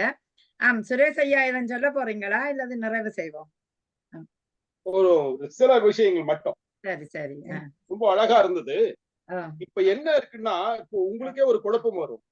உழைப்புக்கும் உன்னதத்துக்கும் ஒரு நூலிழை இடைவெளி தானா அப்படின்ற ஒரு குழப்பம் இருக்கு. ஏன்னா கேட்கிறவங்க எல்லாருக்கும் அப்படிதான் வரும், இதுதானே அப்படின்ற மாதிரி. ஆனால் இல்லை, உழைப்புக்கும் உன்னதத்துக்கும் கீழே இருக்கு, மேல இருக்கு, உன்னதம் கீழே இருக்கு. நான் என்ன கேட்கிறேன்னா, எது என்ன உழைப்பு, அது என்ன உன்னதம், எப்படி வருது? உழைப்போடைய வெளிப்பாடுதான் உன்னதம். உங்களுக்கு உழைப்பு என்பது ஈட்டும் வருவாய், பாதுகாப்பான முதலீடு மற்றும் சிரமமில்லாத வாழ்க்கை, அதன் பின் அதனால் எல்லா கனவுகளும் மெய்ப்படுது. இதுக்கு காரணம் எதுன்னா நீங்க உழைப்பு தான். உழைப்புனாவே நீங்க வருமானம் தான், ஈட்டும் வருவாய் தான். அது இல்லாம ஒண்ணுமே கிடையாது. ஆனந்த யாழை மீட்டுகிறாய், நெஞ்சில் வண்ணம் ரொம்ப அழகா இருந்தது பாடல்லாம், நல்லா பாடினாங்க. ஆனா அந்த தங்க மீன்கள்ல என்ன நிலைமைன்னா, அப்பா அந்த கேரக்டர் என்னன்னா, அவர் ரொம்ப வந்துட்டு உழைக்கவே மாட்டாரு அவர். அதனால் அவர் எல்லா அவமானங்களையும் படுவாரு. அந்த குழந்தையினுடைய எந்த ஆசையும் நிறைவேற்றி இருக்க முடியாது. மனைவி அவரை நம்பி அந்த வீட்டை விட்டு வருவதற்கு தயங்குவார். அப்போ என்ன அங்க முக்கியமா இருக்கு? அவர் ரொம்ப பாசமா இருப்பாரு. மகன் மேல அவ்வளவு பாசமா இருப்பார். மகனுடைய எல்லா அந்த சொல்லுக்கும் வந்து காது கொடுப்பாரு. ரொம்ப அற்புதமா இருக்கும். சைக்காலஜிக்கலா உளவியல் ரீதியான ஒரு அற்புதமான படம். ஆனால் அப்பா எப்படி இருப்பார் என்றதை உழைக்காத ஒரு மனிதனாக இருப்பார். உழைக்காத ஒரு மனிதன் எப்படி உன்னதத்தை கொண்டு வர முடியும் அப்படின்னு பாத்தீங்கன்னா, அதன் பின் உழைத்த பிறகுதான் ஓரளவுக்கு வருமானத்தை ஈட்டுக் கொண்டு, அப்ப கூட ஒரு நாய்க்குட்டியோட தான் வீட்டுக்கு வந்து சேருவார். அவளுக்கு பிடிக்கும்னு சொல்லிட்டு. இப்போ வந்து நாய்க்குட்டி விஷயம் என்ன பண்ண முடியும்? அப்போ அவரு அங்கே ஒரு கேள்விக்குறி ஆயிடுது. உன்னதம் எப்படி வரும்? உழைப்பினால வரும்.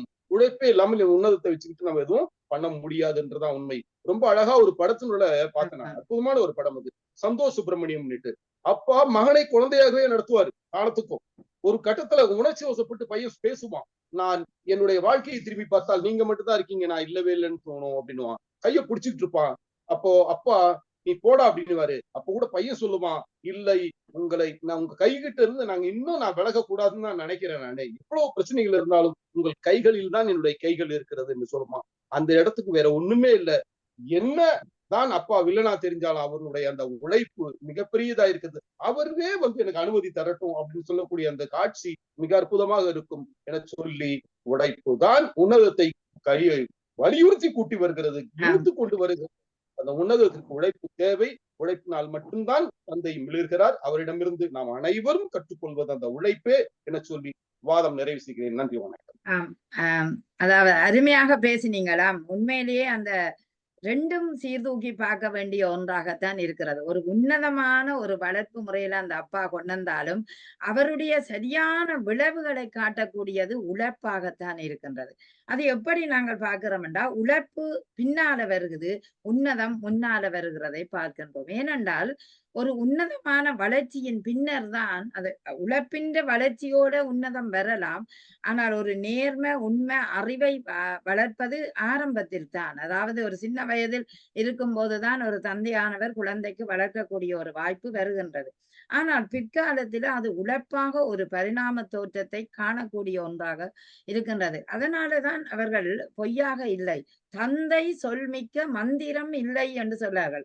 ஒரு மந்திரம் ஒரு சுவாமிக்கு ஒரு உச்சாடனம் செய்யும் போது எவ்வளவு சிறப்பானதோ, அதுபோல தந்தை அறிவு என்ற ஒன்றை எங்களுக்கு தந்திருக்கின்ற உண்மையை பார்க்கும்போது அது ஒரு பிரமிக்கத்தக்க ஒன்றுதான். அந்த அறிவு பிற்காலத்தில் ஆற்றலாக மாறுகிறது. அந்த ஆற்றல் பின்னர் உழைப்பாக வெளிப்படுத்தப்படுகிறது. சுரேஷ் சொன்ன அந்த உன்னதத்துக்கும் உழைப்புக்கும், உழைப்பை வெளியில் காட்டும் போது ஒரு தூரமான இடைவெளியாக இருக்கிறது. ஆனா அந்த உழைப்பின் உள்ளுக்குள்ள பார்த்தோம்டா உன்னதம் அங்கு இருக்கின்றது. உன்னதமான ஒரு நிலையில் வரும்போதுதான் எங்களோட உழைப்பு உறுதியாக வெளிப்படுத்தப்படுகின்றது என்பது உண்மையான ஒன்றுதான். அதாவது ஒரு தாயும் தந்தையும் தான் ஒரு கட்டமைப்புக்கு எப்போதும் அடித்தளம். ஆனா அந்த அடித்தளத்துல சில நேரம் அறிவு சார்ந்த விடயத்தில் அம்மா குறைவாக இருக்கலாம், அப்பா கூடியவராக இருக்கலாம். அதற்காகத்தான் அந்த காலத்தில் தந்தை என்ற மந்திரம் என்று சொன்னார்கள் என்றது நாங்கள் நினைச்சு கொள்ளலாம். ஆனால் இன்று நாங்கள் பார்க்க போனால் தந்தையும் தாயும் உழைப்பின்ற சரிசமனாக இருக்கக்கூடிய வல்லமை இந்த நாடுகள்ல இருக்கிறது. ஆனாலும் அந்த ஒரு அப்பா என்றது வரைக்குள்ள வந்து அவர் நல்லவராகவும் வல்லவராகவும் காட்டக்கூடிய தன்மை. நல்லவராக மட்டும் இருந்தால் போதாது. இப்ப உன்னதத்தை எடுக்கிறார். உன்னதம் மட்டும் அவர் யார் பேசுறீங்க? அவருக்கு அவங்களோட மைக்க ஓபன். உன்னதம் மட்டும் இருந்ததுண்டா நாங்க வச்சுக்கூட அவர் நேர்மை, அறிவு, அவளாத்தையும் தான் தந்திருக்கிறார். அப்ப அந்த உன்னதத்தை வைத்துக்கொண்டு நீங்க என்ன செய்ய முடியும்? உழைப்பால காட்டு உயர்வடையக்கூடிய ஒரு வாய்ப்பு இருந்தால் தானே அந்த உன்னதமும் மேன்மை பெறும். ஒரு குழந்தை நல்லவராக மட்டும் இருந்தால் இந்த சூழலுக்கு என்ன பிரயோசனம்? நல்லவராக மட்டும் இருக்கிறார். ஆனால் அவர் நல்லவராகவும் இருந்தால் தானே இந்த சூழலுக்கு எங்களுக்கு முக்கியம். நல்லவராகவும் வல்லவராகவும் ஆக வேண்டிய தேவை இருக்கின்றது காலத்தின் கணிப்பில எங்கள காட்டக்கூடிய நிலை. அந்த வகையிலேயே உண்மையிலேயே அந்த அப்பா என்பது ஒரு ஆணி வேராகத்தான் இருக்கின்றது. அதை விட ஒரு குடும்பத்தின் குத்து விளக்கு, ஒரு வெளிச்சம். அதை விட அந்த அப்பா வந்து ஒரு சந்ததிக்கு சந்ததி காட்டக்கூடிய நிலையில இருக்கிறது ஒரு அப்பா தான். அம்மாவை இப்ப சிவசேன மாரிமுத்து சொன்னார், அப்பாண்ட இனிஷியலை போடுறே இல்லையாண்டு. ஆனா நான் கேட்கிறேன், அம்மாண்ட இனிஷியலை போடலாம் தானே. ருமேனிய நாட்டில நீங்கள் பார்த்திருந்தீர்களா, அவர்கள் தன் தாயின் பேரை தான் முன்னுக்கு போடுவார்களா. மாற்றங்கள் பலவிதமாக வரலாம், இல்லையாண்டு இல்ல. ஆனால் அந்த தந்தை எங்களுக்கு சில நேரம் அவருடைய வாழ்க்கை காலத்துல எங்களுக்கு தவறு செய்தாலும் அந்த தவறை திருத்தி வாழ வேணும் என்ற இந்த காலம் எங்களுக்கு உறுதி செய்யுதென்றால் அதுதான் எங்களோட உன்னதமான அறிவின் மேன்மை. நாங்க கொஞ்சம் அறிவை அவர் தந்தாலும் கூடிய அறிவுள்ள பிள்ளைகளாக இன்றைக்கு எங்கள் மத்தியில பார்க்கக்கூடிய ஒரு பரிணாமத்தை தோற்றம் பெற்ற குழந்தைகளை நோக்குவோம். உதாரணமா பத்மலோஜி குழந்தைய அந்த விவாத மேடைக்கு இங்க வரும் பொழுது நான் சும்மா பேசும்போது இவ்வளவு அறிவுள்ள குழந்தைன்றதை நான் பார்க்கிறேன். ஏனென்று கேட்டா அது நான் ஒன்று சொல்லு, அது தான் ஒன்று சொல்லுது. அப்ப அந்த அறிவின் மேன்மையை பாருங்கள், இந்த கால குழந்தைகளின் மேன்மையாகத்தான் காட்டக்கூடிய ஒரு வாய்ப்பு அதுகளுக்கு வருகுது எங்களை விட. அப்படி பார்க்கும்போது ஒரு குடும்பத்தில ஒரு தந்தை முக்கியமானவர் தான். அந்த முக்கியத்திலும் ஒரு வாழ்க்கையில பார்த்தால் தந்தை என்பவர் உன்னதமானவராயும் இருக்க வேண்டும், உழைப்பால் உயர்ந்தவராகவும் இருக்க வேண்டும். ஆனா இது ரெண்டும் எங்களுக்கு தேவையான ஒன்று என்றபடியினால் ஒரு உன்னதமான வளர்ப்பு முறையில் இருந்து உறுதியான உழைப்பை காட்டுகிறார் என்றால் ஒரு தந்தை வந்து எப்போதும் உன்னதமானவராகவும் இருக்க வேண்டும், உழைப்பானவராகவும் இருக்கணும். அந்த உழைப்பை அடுத்த சந்ததிக்கு காட்டி வளப்படுத்தக்கூடிய ஒரு வல்லுநராகவும் மதிநுட்பம் வாய்ந்தவராகவும் இருக்க வேண்டியவர் அப்பா என்றுதான் இன்றைய இந்த பட்டிமன்றம் தீர்ப்பை வழங்குகிறது. நன்றி. நன்றியாம். நன்றி டீச்சர். ஓம் நன்றி. நீங்க எல்லாரும் இணைந்து கொண்டது எனக்கு உண்மையிலேயே மட்டில்லாத மகிழ்ச்சி. நாங்கள் ஒரு பக்கம் மட்டும் தீர்ப்பை வழங்கிவிட்டால் அப்பா அந்த உறுதி இல்லாமல் போடுமா, அல்லது உன்னதம் மட்டும் வச்சுக்கணும் செய்யலாம். ஆகவே அப்பா காட்டக்கூடிய அந்த உழைப்பின் உறுதிக்குள்ள ஒரு உன்னதமும் அடங்கி இருக்கிறது என்பதுதான் என்னுடைய ஒரு எண்ணமாக இருந்தது. நீங்க கலந்து கொண்ட அத்தனை பேருக்கும் உண்மையிலேயே சிறப்பான வாழ்த்துக்களும் நன்றிகளும். இந்த விழிப்புணர்வு உங்களுக்கு மகிழ்ச்சியாக இருந்தால் எனக்கு பெருமைதான். என்ன ராஜேந்திரம் ஏதோ சொல்ல எத்தனிக்கிறார். சொல்லுங்க. ரொம்ப மகிழ்ச்சி, அருமையாக இருந்தது. எல்லாருடைய கருத்துக்களும் மிக அற்புதம். எல்லாவற்றுக்கும் சேர்த்து செல்வமாரிமுத்துடைய தந்தை எப்படி இருக்கக்கூடாதுங்கிற உன்னதமாக இருக்கக்கூடாதுன்னு சொல்லிட்டு வந்துட்டாங்க. அதுதான் உன்னதம். வித்தியாசமா இருக்கு. கள்ளக்குறிச்சியில நடந்த மரணத்தை கூட என்ன சொன்னாங்க, அப்படி ஒரு தந்தையினுடைய உன்னதம் இப்படி தேவையில்லைன்னு சொன்னாங்க. அதனால இப்படி எல்லாமே இருக்கனால ரொம்ப அருமையா இருந்துச்சு. இன்னைக்கு விழிப்புணர்வு வந்து மிக மகிழ்ச்சி. ஒரு தந்தையை பத்தி 2 தரப்புல இருந்தும் தந்தையினுடைய பாசிட்டிவ் என்னவெல்லாம் இருக்கிறது என்பதை எல்லாரும் ஒவ்வொரு கோணத்துல சொன்ன விதம் ரொம்ப அருமையாக இருந்தது. இதுவரை தந்தையை தவறா நினைத்ததா கூட இனிமே எல்லாரும் தந்தையை நோக்கி மிகப்பெரிய சல்யூட் அடிக்க வேண்டும்.